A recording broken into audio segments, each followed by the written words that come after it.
third video on my 180D, I'm going to show you some of the things I had to do to restore the suspension and running gear on this car. And it all began with the brakes. Let's take the hub off so you can get a good look at the mechanism. Pretty clean for a 50-year-old car, isn't it? But let me tell you, it didn't start out that clean.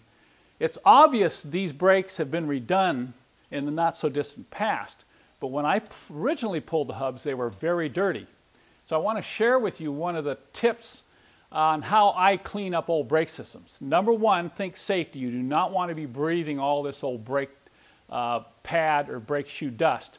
So I use hot soapy water, place the pan on a cart under the brake assembly, and I rinse down the whole brake and brush it off and clean it and just keep rinsing with hot water. And that will allow me to thoroughly clean all the brake assembly, and it'll allow me to inspect for any problems. In fact, when I was all done with these 4 brakes, they were all in excellent condition, and they're only going to take some minor adjustment. On the inside of the drums, they were quite rusty. And so I went ahead and used some sandpaper, and you can see here how I've sanded and cleaned out the rust.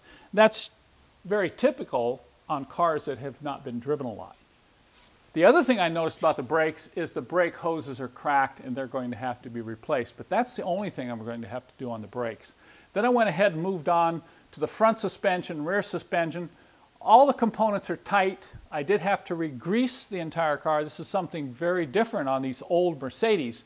They have a lot of Zerk grease fittings. So if you own a pre-19, probably 70 model, don't assume that you can drive it without ever having to grease it up. That's typical of owning an old car. And then finally, I decided to paint the wheels. As I mentioned in video 2, I didn't think this would affect the originality of the car that much. So I went ahead and sanded the wheels. We used a protection shroud and painted them satin black.